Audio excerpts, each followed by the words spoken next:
The crystal chandelier cast 1,000 fractured stars across the ballroom, but for Clara Ashford, the light felt cold, metallic. Her ex-husband, Nicholas "Nick" Mercer, stood on stage, his smile as polished as the marble floors. He was accepting an award for philanthropy, a word that sounded like a foreign curse on his tongue. Then he looked directly at her, his voice dripping with false sincerity. "I owe so much to my ex-wife, Clara," he began, the crowd cooing. "She taught me the most valuable lesson of all, how to recognize a liability." The silence was a living thing, suffocating and sharp, before it was shattered by a wave of shocked gasps and nervous laughter. In that moment, Clara didn't just feel humiliated. She felt erased. But Nick had made a fatal miscalculation. He thought he had erased a liability. He had no idea he had just unleashed one. The annual St. Regis Philanthropy Gala was the glittering apex of New York's social calendar, a place where old money and new tech collided in a symphony of champagne flutes and hushed, 7-figure donations. For Clara Ashford, it had always felt less like a celebration of charity and more like a performance of it. She stood near a towering ice sculpture of a swan, the chill of it seeping into her bones, despite the warmth of the crowded ballroom. Her dress, a deep sapphire silk that cost more than most people's cars, felt like a costume. She watched Nick on the stage, his hand resting proprietorially on the sleek, undeserved award.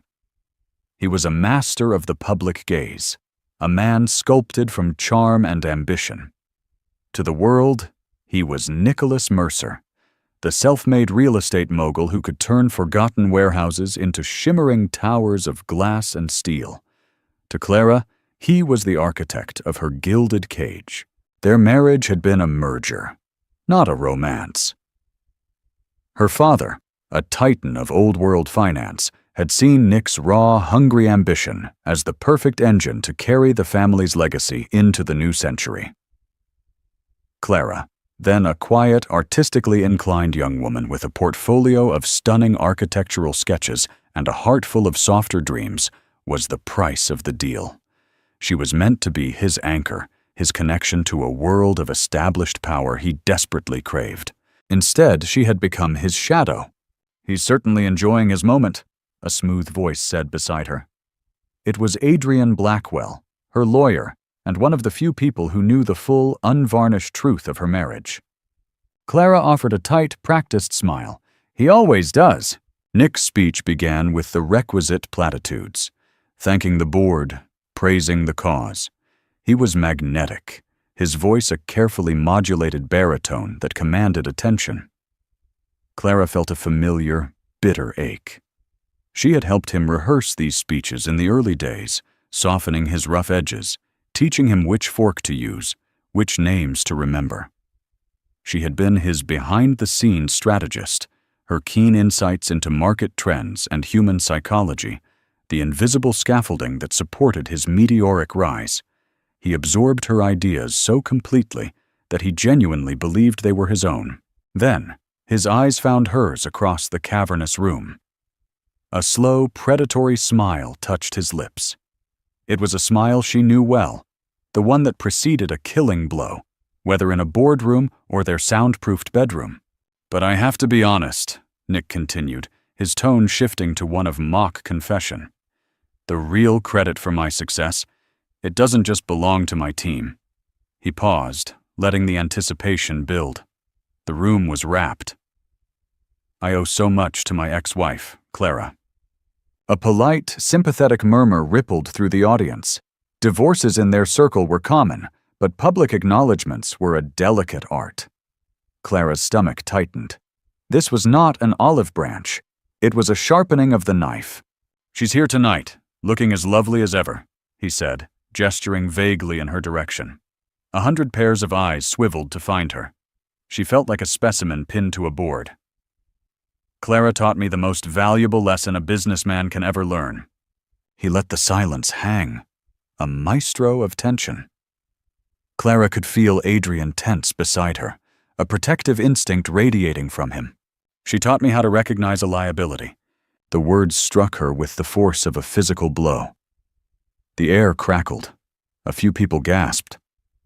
Someone near the front tittered nervously, unsure if it was a joke. But Clara saw the cold, triumphant glint in Nick's eyes. It was no joke. It was a public execution. He was branding her, in front of everyone who mattered in their world, as deadweight. The woman he had to cut loose to achieve his greatness. The lie was so audacious, so complete, that it was almost brilliant. He was retroactively erasing her contribution, painting their entire history with a single, brutal stroke. He wasn't just divorcing her, he was liquidating her worth, her very identity. The initial shock gave way to a wave of nervous, sycophantic laughter from those in Nick's orbit, a sound that grated on Clara's raw nerves. The rest of the room was a sea of stunned, pitying faces. And pity, she realized with a surge of icy clarity, was worse than hatred. Pity meant they believed him. She held his gaze, her expression a mask of serene indifference she had perfected over a decade of silent dinners and public humiliations. She would not give him the satisfaction of seeing her crumble. Not here. She tilted her head, a silent, regal acknowledgement, as if she were accepting a compliment. But inside, the gilded cage she had lived in for so long didn't just rattle. It shattered. And through the broken bars, something she had kept locked away for a very long time, something fierce and formidable, was beginning to stir. Nick thought he was closing a chapter. He had no idea he had just started a war. The walk out of the St. Regis ballroom was the longest of Clara's life. Every step was a battle against the tremor in her knees. The air, once filled with the scent of lilies and expensive perfume, now seemed thick with the stench of her own humiliation. The whispers followed her like a trail of smoke, curling around the edges of polite conversation. Can you believe the nerve? Always said she was out of her depth. Poor thing. She looks utterly broken. She kept her chin high, her eyes fixed on the grand gold leaf doors. Adrian was a silent, solid presence at her side, a bulwark against the tide of stares. He didn't offer platitudes or apologies. He simply walked with her, his presence a quiet statement of loyalty that she clung to like a lifeline. Once inside the blessedly anonymous corridor, the facade began to crack. A single, hot tear escaped, tracing a path through her perfect makeup. She swiped it away with a furious, trembling hand. "The car is waiting, Clara," Adrian said, his voice low and even. She nodded, unable to speak past the lump of jagged glass in her throat. The world had narrowed to a pinpoint. The cool night air, the waiting Blacktown car, the escape. The ride back to her penthouse on Park Avenue was a blur of city lights smeared across the rain-slicked windows. She didn't live in the monolithic, sterile apartment she had once shared with Nick. After the divorce, she had bought this place, a pre-war classic with high ceilings, intricate moldings, and a soul. It was the first home that had ever felt truly hers. Tonight, it felt like a fortress she was retreating to, wounded and defeated. As soon as the heavy oak door clicked shut behind her, the iron control she had maintained finally snapped. Her breath came in ragged, shuddering gasps. She leaned against the door, pressing her forehead to the cool wood, and let the silence of the apartment envelop her. But it wasn't a peaceful silence. It was an echo chamber, replaying Nick's words, the shocked faces, the pitying stares. A liability. The word was a poison, seeping into the foundations of her identity. For 10 years she had been the silent partner, the ghost in the machine of his success. Her insights had secured the financing for his first skyscraper. Her design aesthetic had transformed his soulless developments into coveted properties. Her emotional intelligence had smoothed over his brutish negotiation tactics time and time again. She had done it all quietly, believing it was her duty as a wife, believing that her contribution though invisible to the world, was the bedrock of their partnership. She had traded her own ambitions for his, convincing herself it was a noble sacrifice. Now he had taken that sacrifice and twisted it into a weapon against her. He hadn't just denied her contribution, he had claimed it was a burden he had to overcome. She walked through the darkened apartment, her silk dress whispering against the polished floors. In the living room, a vast canvas leaned against one wall, a swirling abstract of blues and grays she had painted the week the divorce was finalized. It was chaotic, turbulent, but alive. It was everything she felt, but could never say.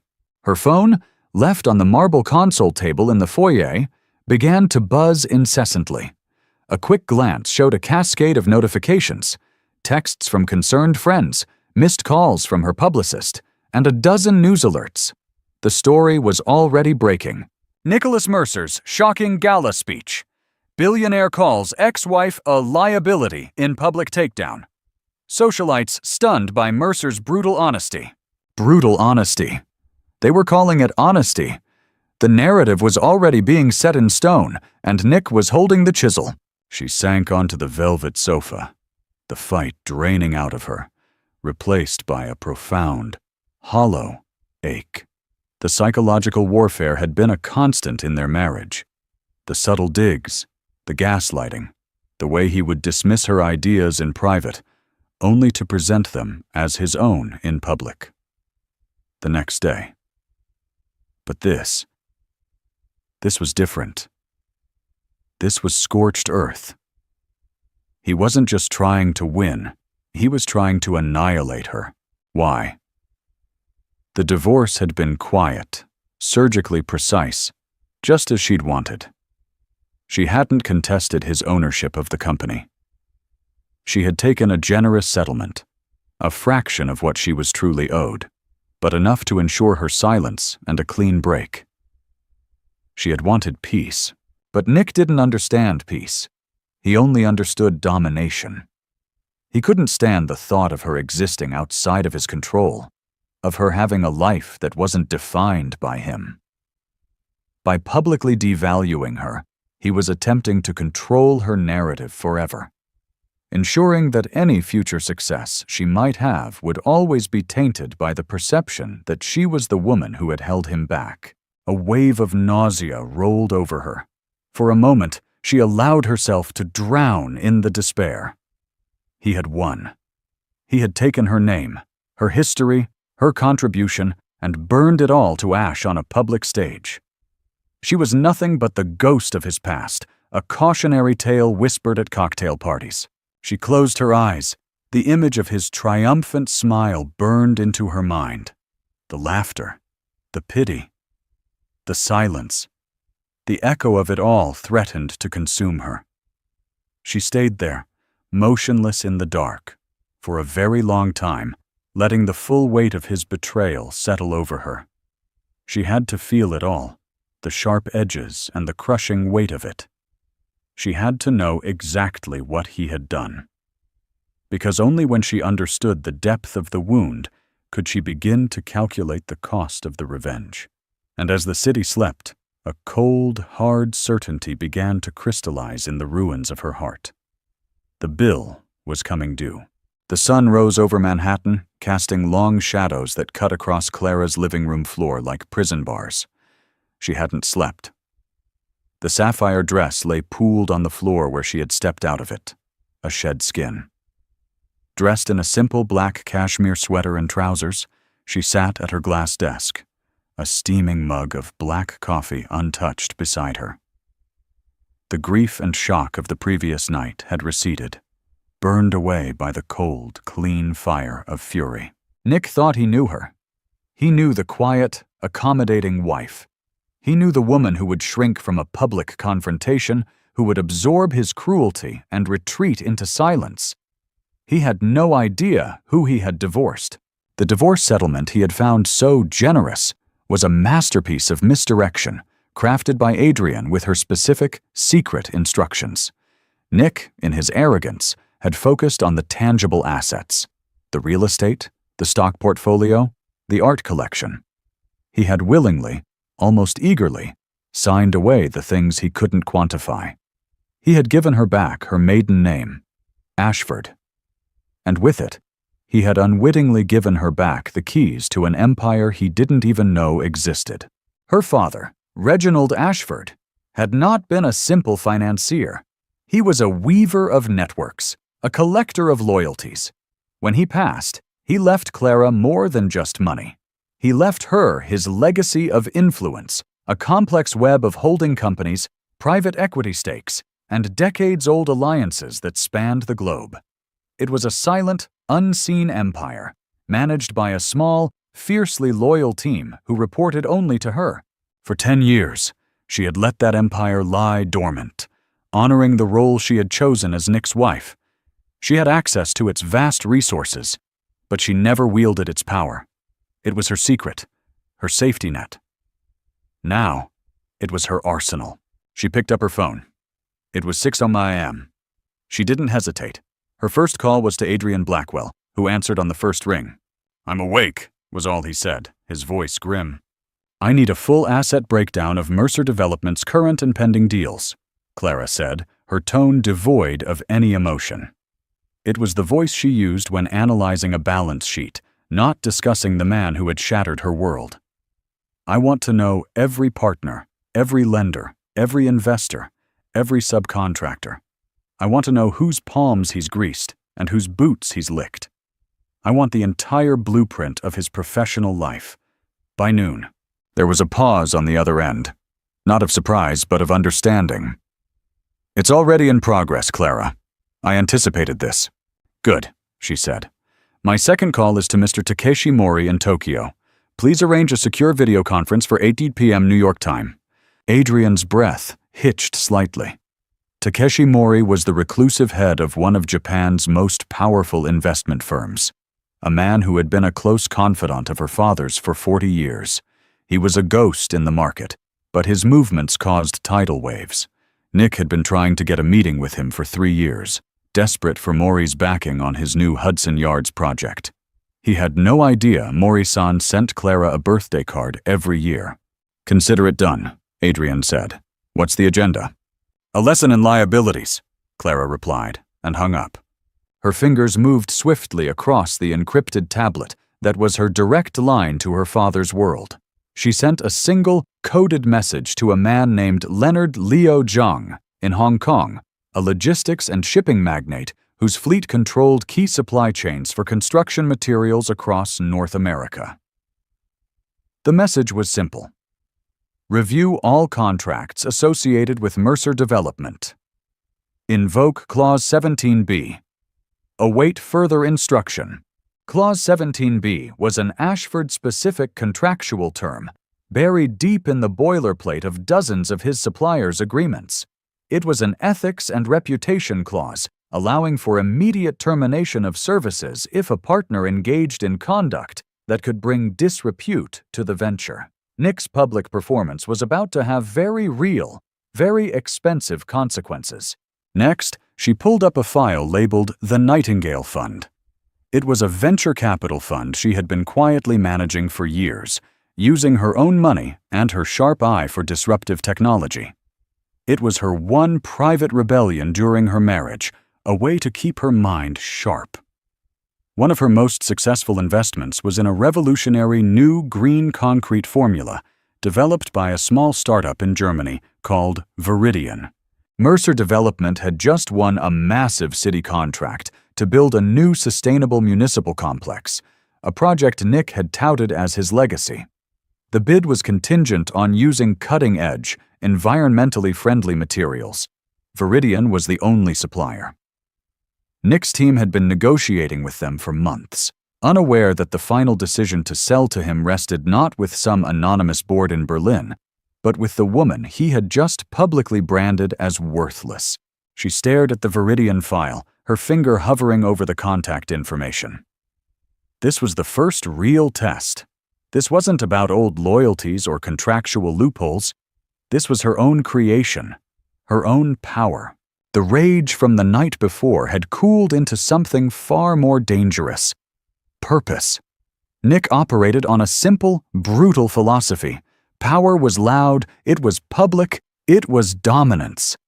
He would never understand the true nature of power. True power was silent. It was the invisible hand that could steady a foundation, or, with a single, calculated move, pull the cornerstone and watch the entire edifice crumble. Nick had built his towers of glass and steel in the sky for all to see. Her empire was subterranean, its roots wrapped around the very foundations of the city. He had humiliated her in his world. She was about to erase him from hers. The first stone to fall from Nick's empire landed not with a crash, but with the quiet click of a terminated video call. It was Monday morning, 4 days after the gala.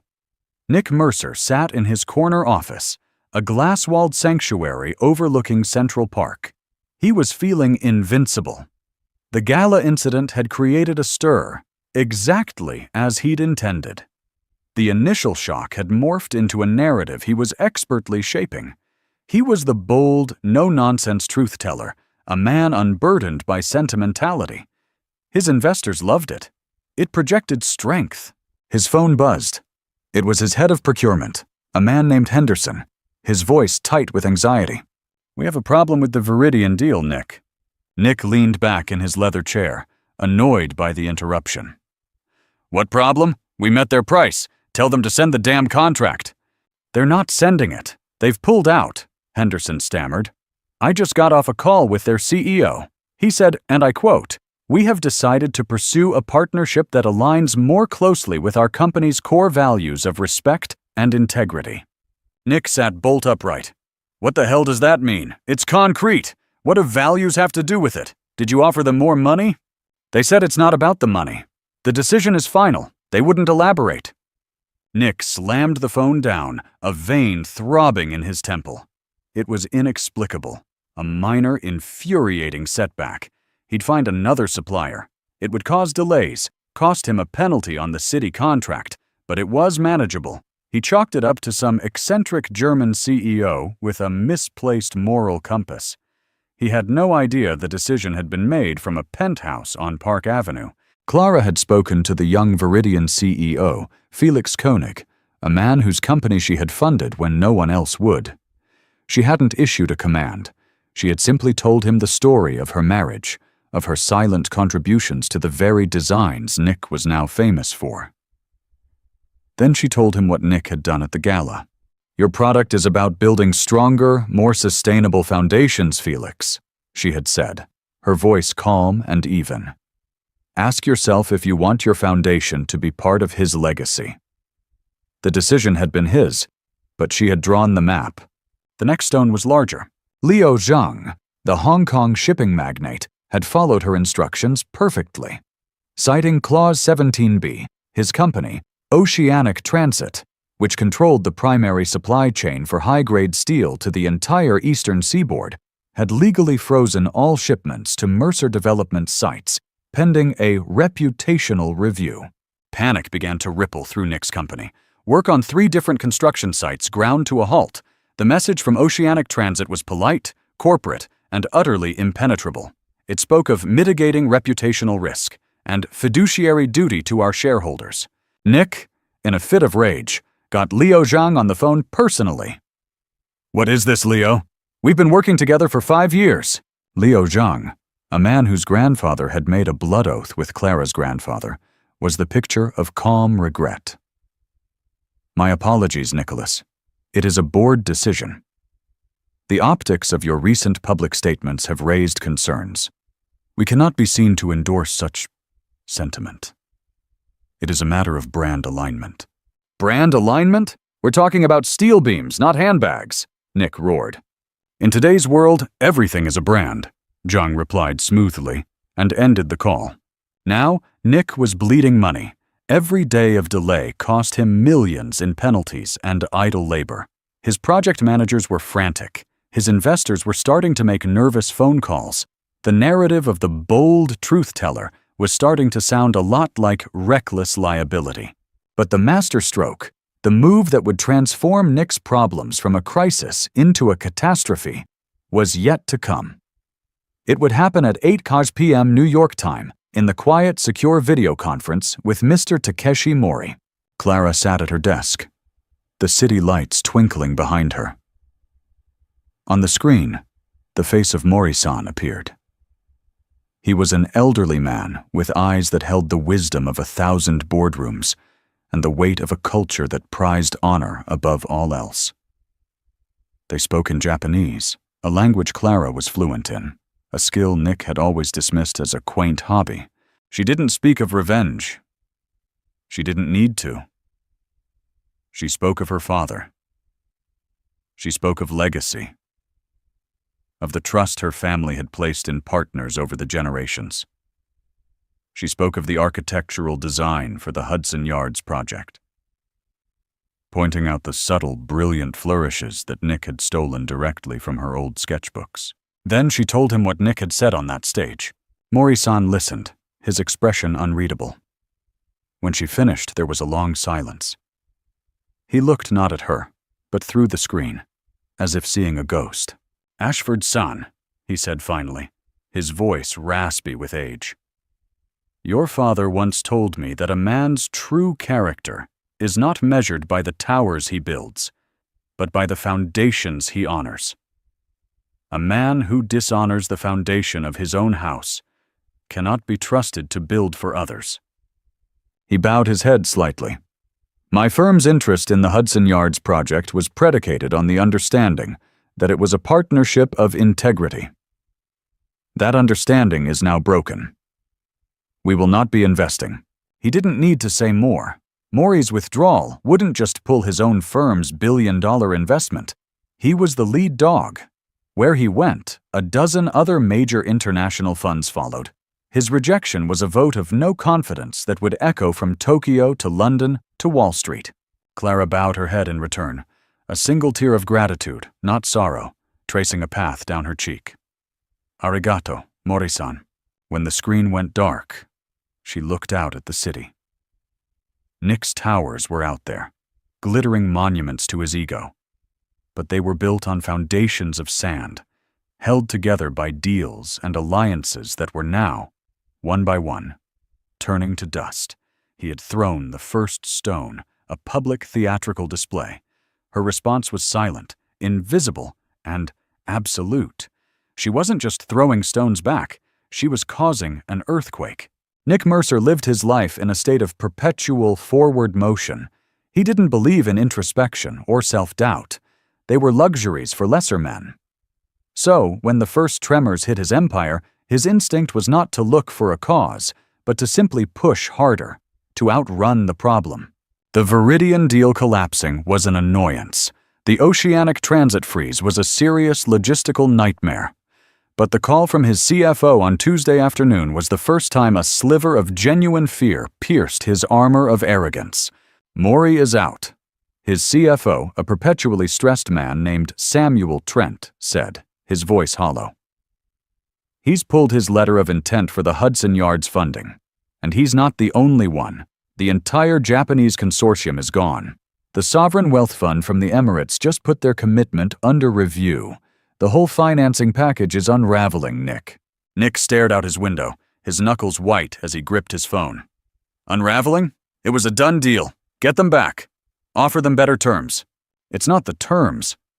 Samuel sighed, the sound of a man who has already had this conversation a dozen times. The word is out. Mori's rejection has spooked everyone. The story is that he found an integrity issue with the project's leadership. Integrity issue? Nick scoffed, the sound harsh and loud in the sterile quiet of his office. I am the most successful developer in this city. My integrity is built in steel and glass. But even as he said it, a cold knot tightened in his gut. The timing was too coincidental. Viridian's talk of values, Zhang's excuse of brand alignment, Mori's concern about integrity. It was all happening in the days immediately following the gala. He dismissed the thought as quickly as it came. Clara? Impossible. She didn't have the spine, let alone the connections. She was an artist, a hostess, a beautiful piece of decor. Her world was charity lunches and museum boards. The idea that she could orchestrate a multi-pronged international corporate assault was ludicrous. It was like suspecting a house cat of orchestrating a wolf hunt. His paranoia, however, began to curdle into a frantic, misdirected rage. He blamed his team. He screamed at Henderson for failing to secure the concrete supplier. He eviscerated his legal department for not having ironclad contracts with the shipping company. He told his CFO to do his damn job and find new money. He spent the next 2 days in a blur of frantic, aggressive action.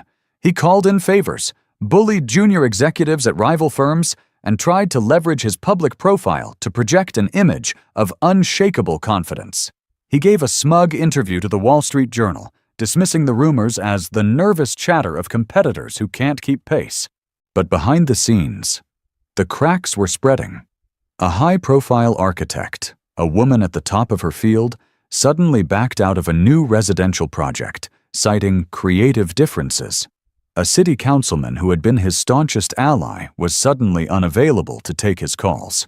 A banking executive he golfed with every month sent a curt email canceling their next game. It felt like the world was quietly turning its back on him.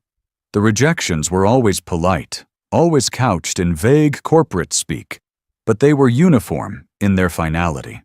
It was like hitting a wall of smoked glass.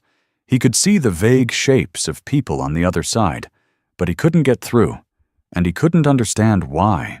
By Thursday evening, the pressure was becoming unbearable. He was in his office late, long after the rest of his staff had gone home, nursing a glass of expensive scotch. He was staring at a photo on his desk. It was from the early years of his marriage to Clara. They were on a boat in the Mediterranean. She was laughing, her head thrown back, the sun catching the gold in her hair. He looked proprietary, his arm firmly around her, a self-satisfied smirk on his face. He had always seen her as his greatest acquisition.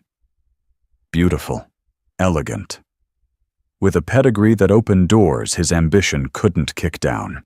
He had underestimated her intelligence, mistaking her quiet nature for a lack of substance.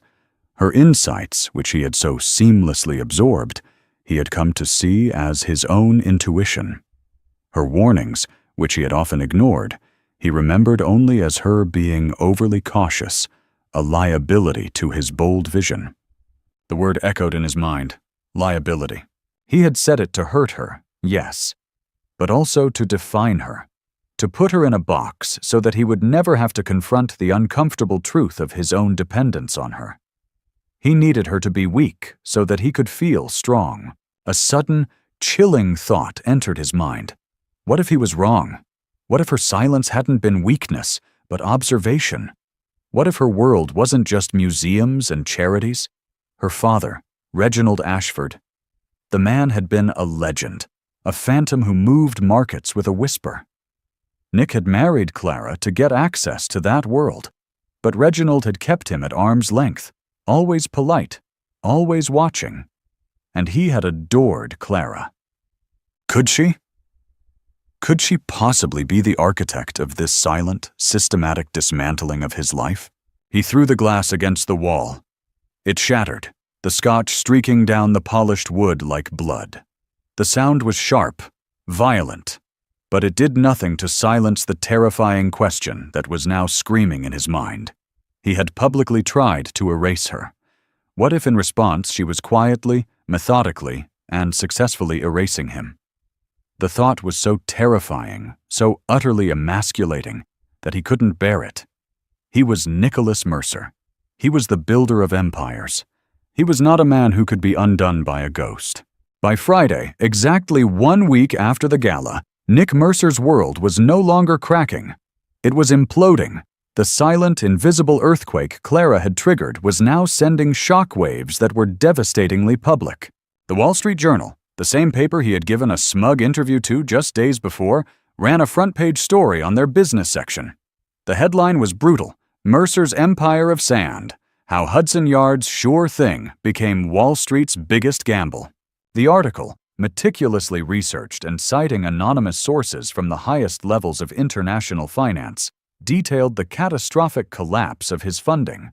It mentioned the withdrawal of the Mori Consortium, the freeze by Oceanic Transit, and the failure to secure a supplier for the sustainable city contract. It didn't name Clara. It didn't have to. It painted a picture of a CEO who had become suddenly, inexplicably toxic. The article used the word liability 4 times, each one a dagger twisting in Nick's gut. He sat in his office, the newspaper spread before him like an obituary, and felt a sensation he hadn't experienced since he was a child. Helplessness, his frantic calls, his threats, his blustering confidence. None of it had worked. It was like punching at smoke. The final killing blow came not from a bank or a supplier, but from the one place he thought he was untouchable, his own company. He had called an emergency board meeting, planning to project strength, to lay out a recovery plan he had cobbled together overnight. He walked into the boardroom, a space that had always been his stage, and was met with a wall of cold, unforgiving stares. The men and women around the polished mahogany table were not his employees. They were his partners, his investors, people who had entrusted him with hundreds of millions of dollars. An elderly, formidable woman named Vivian Harcourt, the matriarch of a family that held a 15% stake in Mercer Development, spoke first. Her voice was quiet, but it cut through the tension like a surgeon's scalpel. "Nicholas, we have a problem." "It's a temporary setback, Vivian," Nick began, his voice straining to sound confident. "Market jitters. I have it under control." "Do you?" she countered, raising a perfectly sculpted eyebrow. "Because my sources tell me this isn't market jitters. This is a targeted, systematic dismantling of our supply chain and financial backing. Someone is actively working to bankrupt this company. Someone with very long arms and a very deep memory." A younger board member, a tech billionaire who had invested heavily in the Hudson Yards project, chimed in. "We're exposed, Nick, massively. The penalty clauses on the city contract alone could trigger a default on our other loans. The stock has dropped 30% since that article came out this morning. We are in free fall." Nick looked from face to face, searching for an ally, and finding none. He saw only accusation, fear, and a dawning, ruthless pragmatism. "What are you suggesting?" he asked, his voice barely a whisper. Vivian Harcourt slid a single sheet of paper across the table. It was his resignation. "Pre-written. We are invoking the key person clause in your contract," she said, her tone final. "Your recent public behavior, coupled with this catastrophic loss of confidence from our financial partners, has made you a material risk to the company's survival. You have become a liability." The word, his own word, was delivered with such surgical precision that he actually flinched. They were using his own weapon against him. This was the ultimate humiliation, far worse than anything he had done to Clara. She had been an outsider. This was his own kingdom, his own board, casting him out. Casting. "You can't do this," he snarled, a cornered animal. "I am this company. I built it." "You built the facade," Vivian corrected him, her voice like ice. "But you seem to have forgotten that a building is only as strong as its foundation.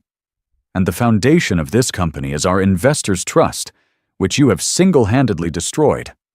The board has voted. It was unanimous. You will resign, effective immediately. In return, we will offer you a severance package that will keep you from suing us, and you will sign an NDA so comprehensive you won't be able to order a coffee in this town without our permission." His vision tunneled. The faces around him blurred. He saw the truth with sickening clarity. This wasn't just about Clara. She had been the catalyst, the unseen force that had started the avalanche. But the board's decision, the swiftness of his execution, this was a result of his own actions, his arrogance, his bullying, his belief that he was untouchable. He had made enemies, and his enemies, smelling blood in the water, had joined the hunt. Clara hadn't just turned his partners against him. She had revealed his true nature to them, and they had acted accordingly. He was erased. In 1 week, his name, once a symbol of power and success, had become synonymous with risk and failure. He had been surgically excised from every deal, every project, every future he had meticulously planned. He had been removed from the company that bore his name. He stood up, his chair scraping loudly against the floor. He didn't look at the paper. He looked out the window at the city, at the skyline he had fought so hard to dominate. It looked distant now, alien. He was no longer a part of it. He was a ghost, haunting the edges of a world that had already forgotten him. He had tried to erase his ex-wife, and in doing so, he had given her the power to delete his entire existence. The doorman at Clara's building was a former Royal Marine with an unflappable demeanor. Even he looked momentarily surprised when a haggard, wild-eyed Nick Mercer appeared in the lobby, demanding to see his ex-wife.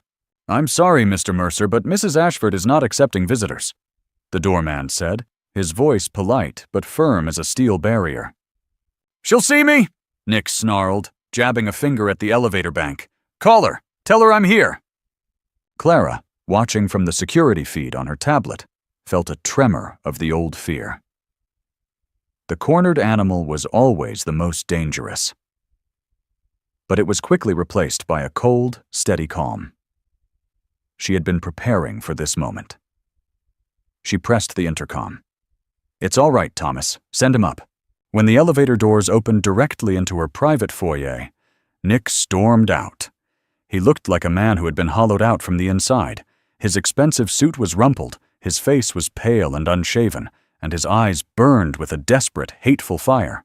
He stopped short in the entrance to her living room, taking in the scene. Clara was not cowering. She was standing by the large window, bathed in the soft afternoon light, a porcelain teacup held delicately in her hand. She looked serene, untouchable, as if she were observing a mildly interesting weather pattern, not the architect of her own ruin. "You," he breathed, the word a ragged exhalation of disbelief and fury. "This was you. All of it."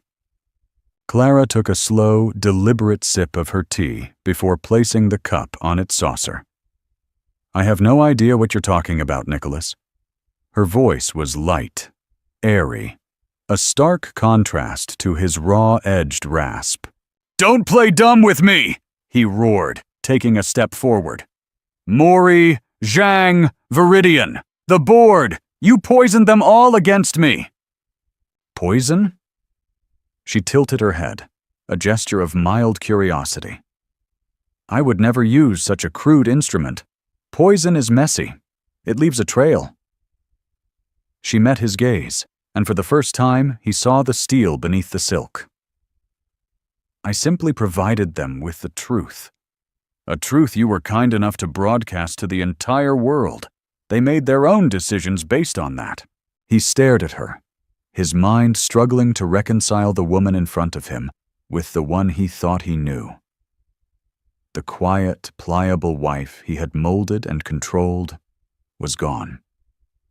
In her place was this stranger, this queen in her castle, wielding a power he couldn't comprehend. "You destroyed me," he whispered, the fight draining out of him, replaced by a pathetic, pleading tone. "Why, Clara, after everything, I gave you everything." A dry, humorless laugh escaped her lips. "You gave me nothing, Nick. You took my ideas, my insights, my youth, my name. You tried to take my worth. You stood on that stage and called me a liability after I spent 10 years being your single greatest asset. You didn't just divorce me, you tried to annihilate me. You thought you could define my value to the world. You were wrong." He flinched as if struck. "It was a joke, a line for the speech. It was the purest truth you've ever told," she countered, her voice dropping, losing its airy quality and taking on the hard edge of tempered steel. "Because to you, that's all I ever was. A number on a balance sheet. And when you thought my value had depreciated, you tried to write me off. It was a simple business decision, wasn't it? She began to walk slowly toward him, her presence suddenly immense, dominant. "Well, I've made a simple business decision of my own. I've decided that your brand of business, the kind built on theft and disrespect, is a poor investment. And it seems the rest of the market now agrees." He was backing away from her now, retreating toward the elevator, a profound, soul-deep terror in his eyes. This was the ultimate power reversal. In their marriage, he had been the force of nature, and she, the one who weathered the storm. Now, she was the storm. "What do you want?" he asked, his voice cracking. "Is it money? I can get you money." Clara stopped, a look of genuine pity on her face. It was the same pity he had seen on the faces in the crowd at the gala, and seeing it directed at him, from her, was the final devastating blow. "You still don't understand," she said softly. "You think this is about money. You think this is about revenge." She shook her head. "This is about restoration. I am restoring my name. I am restoring the credit for my own work. And I am restoring a certain balance to the world you inhabit. You built your empire on a lie, Nick. I'm just the one who finally sent the invoice." She turned her back on him then, a gesture of complete and final dismissal, and walked back to the window, picking up her teacup. It was a signal that the audience was over. Nick stood there for a long moment, a ghost in the foyer of a life that was no longer his. He had come here for a fight, for a release, for some way to reclaim his power. Instead, he had been handed his own reflection, and it was ugly and small. He had been beaten, not by force, but by a quiet, unassailable truth. He had been erased, not by magic, but by the simple, devastating consequences of his own actions. He stumbled back into the elevator, the doors sliding shut, encasing him in his own reflection in the polished steel. He looked pathetic. He looked like a liability. In the cutthroat ecosystem of New York finance and real estate, a power vacuum is filled with the speed of a flash flood. The fall of Nick Mercer was not just a story, it was an opportunity. But the narrative that solidified in the weeks following his spectacular implosion was not what anyone expected. The initial whispers were of a hostile, unseen corporate raider. But as the dust settled, a new, more fascinating legend began to take shape. It was a story told in hushed tones in exclusive clubs, on private jets, and over $1,000 lunches. It was the story of Clara Ashford. No one had any concrete proof. There were no emails, no recorded calls, no paper trail linking her to the downfall of her ex-husband. There was only the undeniable sequence of events. The public humiliation, followed by the silent, surgical, and total collapse of his empire. The business world, which Nick had believed was his exclusive domain, began to see the truth. They looked back at Mercer Development's history, at the uncanny timing of its best deals, at the sophisticated design aesthetic that had suddenly appeared. And they began to connect the dots. They remembered the quiet, elegant woman at Nick's side, and saw her not as an accessory, but as the hidden architect. Takeshi Mori, in a rare interview with a respected Japanese financial journal, was asked about his decision to pull out of the Hudson Yards deal. He simply said, "We only partner with those who understand that a legacy is built on honor, not just on steel. We have recently entered into a new advisory relationship with a visionary who shares our values. Her name is Ashford." That single quote was a thunderclap. It announced Clara's arrival on the world stage, not as a socialite or an ex-wife, but as a formidable power in her own right. The Nightingale Fund, her once secret venture capital firm, was suddenly the most talked-about fund in the tech world. Startups clamored for her attention, not just for her money, but for her strategic guidance. The story of how she had backed Viridian, the green concrete company, became a case study in prescient, values-driven investment. Clara didn't give interviews. She didn't issue press releases. She didn't need to. Her power was amplified by her silence. While Nick had built his brand on noise and self-promotion, Clara built hers on results and mystique. She was the ghost in the machine, the invisible hand, and in a world of loud, egotistical men that made her the most intriguing and respected player in the game. Nick, meanwhile, had vanished. The comprehensive NDA he had been forced to sign had effectively muzzled him. His severance package, while substantial to an ordinary person, was a pittance in their world, and it was quickly being eaten away by legal fees and the cost of maintaining a lifestyle he could no longer afford. He sold his penthouse, his cars, his art. He was a pariah. Former friends and colleagues crossed the street to avoid him. The invitations stopped coming. He was a non-person, erased from the world he had fought so brutally to conquer. His reputation was not just damaged, it was inverted. He was no longer the bold visionary. He was a cautionary tale, a symbol of arrogance and hubris. The story of his public humiliation of Clara was now retold with a new, ironic twist. He hadn't been punching down. He had been picking a fight with a giant he was too blind to see. Clara's reputation, in contrast, was solidified. She was seen not as vengeful, but as just. She hadn't initiated the conflict. She had finished it, decisively and with breathtaking efficiency. She had absorbed a public attack on her honor, and responded not with emotion, but with a display of strategic brilliance that left the entire business world in awe. She had proven that true power wasn't about shouting from a stage. It was about owning the stage, the lighting, the theater, and the bank that financed it all. She had become a new kind of legend, one built not on a name she had taken, but on the one she had reclaimed. The city was hers. Clara stood on the terrace of her penthouse, looking out at the skyline. It was the same view Nick had coveted from his office, but she saw it differently. He had seen a collection of trophies, a scoreboard of his dominance. She saw a living system, a complex network of foundations, connections, and possibilities. She saw a canvas. Her life was quiet, but it was profoundly full. Her days were no longer structured around Nick's needs, but around her own purpose. She spent her mornings managing the Ashford family office and the Nightingale Fund, her mind sharp and engaged, weaving together deals that were not just profitable, but meaningful. She was investing in sustainable energy, ethical technology, and female-led startups, building a new legacy, brick by brick. Her afternoons were often spent in her studio, the scent of oil paint and turpentine replacing the memory of stale champagne. The canvases were larger now, the colors bolder. The chaos and turbulence of her earlier work had given way to a sense of structure and immense, dynamic energy. She was not just painting abstracts, she was designing worlds. She felt no guilt for what she had done to Nick. Guilt was a useless emotion. She had acted not out of malice, but out of necessity.